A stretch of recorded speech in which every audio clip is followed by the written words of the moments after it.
મને જોઈને બહુ દુઃખ થાય છે કે અને પછી તમે હાથ જોડો છો આવીને કે સાહેબ તમે તો પટેલ છો, તમે તો સમજો. મને કોઈક આવું કે ને એટલે મને વધારે ગુસ્સો આવે છે અને હું એમ કહું છું એને કોઈ પણ ની ભલામણ આવે, કોઈ પણ ની ભલામણ આવે, પણ મારા પટેલ સમાજને તમારે છોડવાનો નથી. એક રાતી અંદર લોકઅપમાં રહેશે ને તો એને ખ્યાલ આવશે કે આ વસ્તુ ન કરાય. છેલ્લા ઘણા સમયથી ગુજરાતમાં પાટીદાર સમાજ ચર્ચાનો વિષય રહ્યું છે. આ બધાની વચ્ચે સુરતના મહિલા પીએસઆઈ દ્વારા પાટીદાર સમાજને ટકોર કરતો એક વિડીયો અત્યારે હાલ સોશિયલ મીડિયામાં ખૂબ જ વાયરલ થઈ રહ્યો છે. આજે મહિલા પીએસઆઈ છે તે પોતે જ પાટીદાર છે અને તે પાટીદાર દીકરા અને દીકરીઓને ટકોર કરતા હોય તેવો તેમનો એક વિડીયો અત્યારે હાલ સામે આવ્યો છે. શું છે સમગ્ર વિષય જોઈશું આ વિડીયોમાં. નમસ્કાર, હું હંસિની અને તમે જોઈ રહ્યા છો નિર્ભય ન્યૂઝ. સુરતના સરથાણા પોલીસ સ્ટેશનમાં પીએસઆઈ તરીકે ફરજ બજાવતા એક મહિલા પીએસઆઈ છે, તેમનો વધુ એક વિડીયો સોશિયલ મીડિયામાં વાયરલ થયો છે, જેમાં તેઓ પાટીદાર દીકરાને ટકોર કરી રહ્યા છે. સૌથી પહેલા તો તે આ વિષયને લઈને શું કહી રહ્યા છે તે સાંભળીએ. અને બાકી એ ખાસ હું તમને કહું, જેન્ટ્સ તમે લોકો રાત્રે મારામાં, હું તમને સરથાણા પોલીસ સ્ટેશનની વાત કરું, સાંજે અમે લોકોનું કામ છે કે સૌથી વધારે નશાની હાલતમાં હોય એમના કેસ કરવા. એટલે અમે અમારા ટાર્ગેટ ઉપર નીકળતા હોય છે કે આટલા કેસ આજે કરવાના છે. એમાંથી 15 છોકરા લાવ્યા હોય, એમાંથી 10 છોકરા પટેલ સમાજના હોય છે. આ વસ્તુ વિચારવાની વાત છે. મને જોઈને બહુ દુઃખ થાય છે કે અને પછી તમે હાથ જોડો છો આવીને કે સાહેબ તમે તો પટેલ છો, તમે તો સમજો. મને કોઈક આવું કે ને એટલે મને વધારે ગુસ્સો આવે છે અને હું એમ કહું છું એને કોઈ પણ ની ભલામણ આવે, કોઈ પણ ની ભલામણ આવે, પણ મારા પટેલ સમાજને તમારે છોડવાનો નથી. એક રાતી અંદર લોકઅપમાં રહેશે ને તો એને ખ્યાલ આવશે કે આ વસ્તુ ન કરાય. ખૂબ વિચારવાની વાત છે. મારે આ મતલબ અત્યારે સમાજના તમામ વ્યક્તિ બેઠા છે એટલે હું કહેવા માંગુ છું કે આ વસ્તુ વિચારવાની વાત છે. શું કામ આવું કરો છો? તમારી પાસે પૈસા છે તો સારી જગ્યાએ વાપરો ને.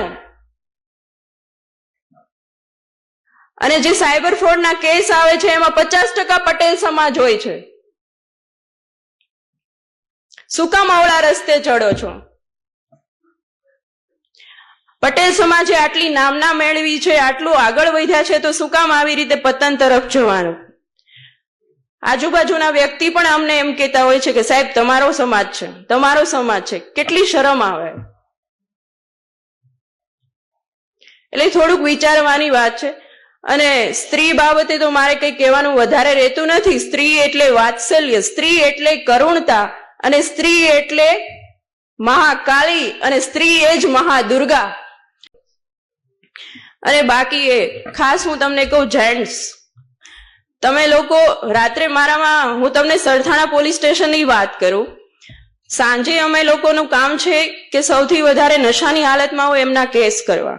એટલે અમે અમારા ટાર્ગેટ ઉપર નીકળતા હોય છે કે આટલા કેસ આજે કરવાના છે. એમાંથી 15 છોકરા લાવ્યા હોય, એમાંથી 10 છોકરા પટેલ સમાજના હોય છે. આ વસ્તુ વિચારવાની વાત છે.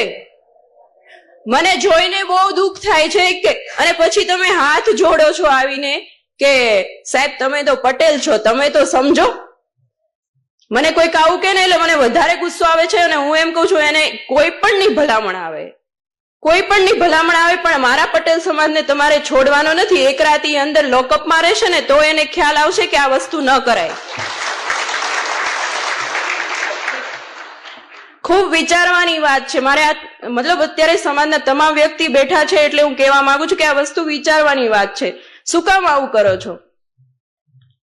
તમારી પાસે પૈસા છે તો સારી જગ્યાએ વાપરો ને.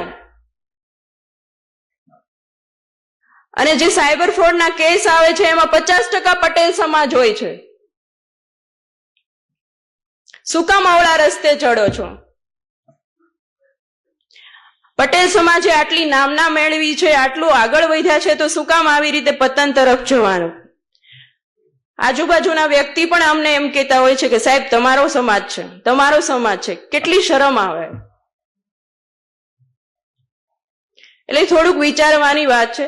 અને સ્ત્રી બાબતે તો મારે કઈ કહેવાનું વધારે રહેતું નથી. સ્ત્રી એટલે વાત્સલ્ય, સ્ત્રી એટલે કરુણતા, અને સ્ત્રી એટલે મહાકાળી અને સ્ત્રી એ જ મહાદુર્ગા. જે પ્રમાણે આ પીએસઆઈએ વાત કરી છે કે જેટલા પણ દારૂડિયા લોકો પકડાય છે તેમાં મોટા ભાગના પાટીદાર સમાજના દીકરાઓ હોય છે. તે બાદ અનેક એવા લોકો તેમની પાસે આવે છે, ભલામણ કરતા હોય છે, અને તે બાદ એટલું જ નહીં, તેમને સાયબર ક્રાઇમના ગુનાઓમાં પણ પાટીદાર લોકોના સામેલ હોય છે હાથ, તેવું પણ તેમના દ્વારા કહેવામાં આવ્યું છે.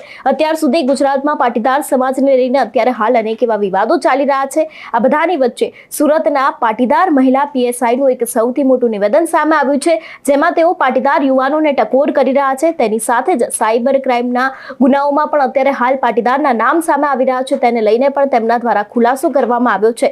જે પ્રમાણે તેમને વાત કરી કે અત્યારે લોકો પકડાય છે તે બાદ તેમની ભલામણ કરતા હોય છે કે તમે પાટીદાર છો, તમે આ લોકોને છોડી દો, પરંતુ એના ઉપર તેમના દ્વારા કહેવામાં આવ્યું છે કે આ લોકો એક રાત અહીંયા રહેશે તો બીજે દિવસ આવું કરશે નહીં. એટલું જ નહીં, તેમણે કહ્યું છે કે પાટીદાર સમાજ અત્યાર સુધી આટલું બધું આગવું નામ ધરાવતું આવ્યું છે, તો શા માટે અત્યારે હાલ પાટીદાર સમાજ ઊંધા રસ્તે જઈ રહ્યું છે?